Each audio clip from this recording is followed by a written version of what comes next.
Good morning, everyone. Welcome to our Week 8 distance learning overview. I wanted to do just a quick little screencast video so that I can explain what our week looks like as we go into a new unit, but as I also give you guys a couple of days to catch up on some things. So here's our distance learning schedule for this week. And as I said, the biggest announcement is that we're going to start a new unit on Wednesday. This is Unit 6, African Kingdoms of the Middle Ages. And it's going to be a pretty short unit, probably won't last for more than a week and a half, 2 weeks, before we go on to anything further down the timeline. But we do have a new unit coming up. Make sure that you're checking back on Wednesday for the packet that's posted with that. You will only have one assignment that goes with that new unit this week. So if you look on Friday, we'll have some review questions for Week 8 on this new topic of African kingdoms. This coming Friday is also the last day to turn in any quarter 3 missing work. If any of you have received an I for incomplete for a quarter 3, it's usually because you were missing almost all or most of the quarter 3 distance learning work and maybe some of the stuff that we did while we were in the classroom. So if you have that I in your quarter 3 grade, in order to change that to a P, you have to get in as much of that quarter 3 work as you can. Email me if you have any questions on that, but that due date is coming up this Friday. There's also been a lot of students that I feel need a little extra time to catch up on recent stuff from last week. So that is why for the next 2 days, if you look over here, Monday and Tuesday, today and tomorrow, I'm giving you these days as a catch-up and make-up work time. So first, for the next couple of days, I want you to be checking Aspen for any N's, which means not turned in yet. You can also look at Classroom, use the upcoming little due date box off to the left, and that will give you your status on all our recent assignments. So if it shows red, missing in red for any of those, that's where you guys can find out what you need to make up.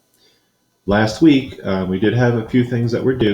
Wasn't a lot of new topics, but you guys had some tasks on a Unit 5 Enduring Issues assignment, your Unit 5 practice test, and then the Unit 5 packets that should have been being filled out as we go through the unit.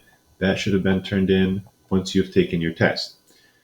So before we start a new unit, I'm going to give you guys the next 2 days to check and see if you are missing any of those things. All 3 of these assignments have been marked with N's in Aspen if you have not turned them in yet, and on Classroom it will show missing. If you are all caught up and you have some time and you're interested in learning a little bit extra about some things we've talked about, I have posted a optional, just for fun, just for extra enrichment type of assignment. I want you to watch a crash course video on the Mongols, and there's also 2 articles about Genghis Khan's lost tomb. So I'm going to go over to my announcement draft before I post it here, just to show you a little bit more about what that is. So again, this is optional for anybody who wants a little extra enrichment, and also for anyone who's caught up and wants to do a little bit more. So far, we've mentioned the Mongols a couple of times this year.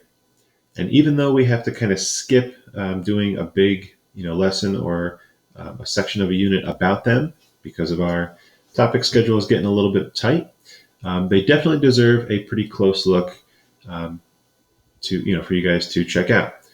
So if you're caught up with everything else for Global 9 and you're interested, I want you to watch this video and read a couple articles about them to learn about the biggest land empire ever, which belongs to the Mongolians. Those couple of times we mentioned the Mongols, just as a refresher, the first one, if you remember back to when we were learning about classical China, and we were learning about why the Chinese wanted to build their Great Wall across the whole northern border of China. They were trying to keep out a very efficient, very different, but very tenacious nomadic invader group called the Mongols. There was also a second time that we mentioned the Mongols, and this was just in our last unit when we were talking about the Black Plague.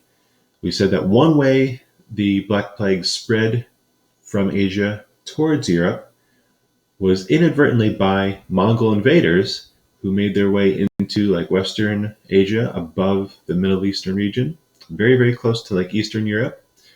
They were actually catapulting dead bodies of their soldiers who had died from this disease across, up over across the walls of these cities that they were invading. They figured, if there was this disease that their soldiers were catching from, infected Mongolians, they could toss those over, get rid of the dead bodies, and also, maybe give the sickness to their enemies and kill them off that way. So inadvertently, they were also spreading the Black Plague, even though they didn't really know what it was at the time. So if you're interested, I want you to check out this Crash Course World History video. I do want you to kind of watch these in this order. So they'll be posted first with the video up on top. And then there's 2 articles about Genghis Khan's lost tomb. Genghis Khan is the unifying, most famous leader of this Mongolian group. The BBC Travel article I want you to read first, because that tells you a little bit about why his tomb cannot be found. And then the second one is from the Washington Post. This one you can read if you like. This one is talking about some new technology that some researchers and archaeologists are using to try to find possible spots to dig and to look for where this lost tomb of Genghis Khan might be. So again, that is optional if you have some extra time and you're all caught up, and if that interests you. But make sure that you're using these first 2 days this week primarily to check for any missing work on Aspen and on Classroom. And then make sure that you're checking back on Wednesday when we start our new packet into African Kingdoms of the Middle Ages. All right, guys, so that's your overview. Just wanted to make sure that you understood a few things about when we're starting our new packet and what I want you to do for the next couple of days. So enjoy the rest of your Monday. Email me with any questions. Hope everyone's doing well and staying safe. Have a great day.